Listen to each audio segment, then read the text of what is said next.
প্রায় 10 থেকে 12 বছর আগের কথা।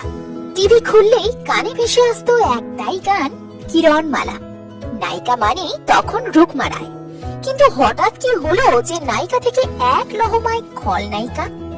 নেট পাড়ায় শুরু হলো কানা ঘুষো। গ্ল্যামার দুনিয়ায় আর পাত্তা পাচ্ছেন না, বদমাইশদের মতো দেখতে, ঘর ভাঙানি। একজন অভিনেত্রীর জন্য এর চেয়ে ভারী তকমার কি হতে পারে বলুন তো? রুকমার বয়স কত হলো জানেন? রুকমা রায় কলকাতার মেয়ে। পড়াশোনা কলকাতাতেই, ন্যাশনাল হাই স্কুল থেকে উচ্চ মাধ্যমিক, তারপর বাসন্তী দেবী কলেজ থেকে কমিউনিকেটিভ ইংলিশে স্নাতক। আজ প্রায় 12 বছর ইন্ডাস্ট্রিতে। টেলিভিশনে তার যাত্রা শুরু হয় কিরণমালা দিয়ে।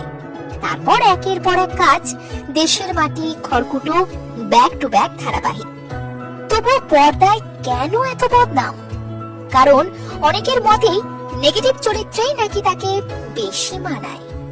একবার মজা করে রুকমা নিজের সাক্ষাৎকারে বলেছিলেন, আমাকে কি খুব বদমাইশদের মতো দেখতে? শুধু পজিটিভই নয়, নেগেটিভ চরিত্রেও ফাটিয়ে অভিনয় করেন। বাস্তবে রুকমা ভীষণ হাসি খুশি, প্রাণবন্ত। তারপর এলো সেই বিতর্ক। রাহুল প্রিয়াঙ্কার সম্পর্কের মাঝে নাকি পাহাড় হয়ে দাঁড়িয়েছিলেন রুকমা।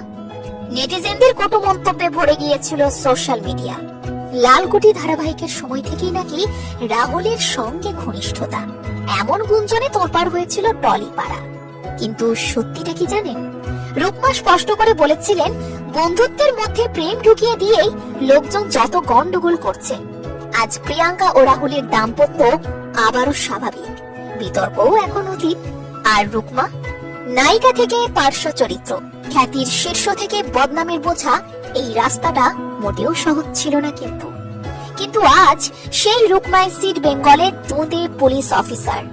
দেখে দর্শক হাততালি দিচ্ছে, বাহবা দিচ্ছে। শুধু টেলিভিশনই নয়, বড় পর্দা, ওয়েব সিরিজ সবখানেই নিজের অভিনয়ের ক্যারিশমা প্রমাণ করেছেন তিনি। আর এই লড়াইটাই রুকমা রায়ের আসল পরিচয়। বদনাম পেরিয়ে নিজের জায়গা নিজেই তৈরি করা এক অভিনেত্রীর গল্প। উইকিপিডিয়া বলছে রুকমার বয়স প্রায় 30। এবার বলুন তো, রুকমার অভিনীত কোন চরিত্র আপনার সবচেয়ে প্রিয়? আপনার কাছে কি আজও কিরণমালাই বেস্ট? ঝটপট লিখে ফেলুন কমেন্টে। আর এমন বাস্তব গল্প পেতে ভিডিওটা শেয়ার করতে একদম ভুলবেন না।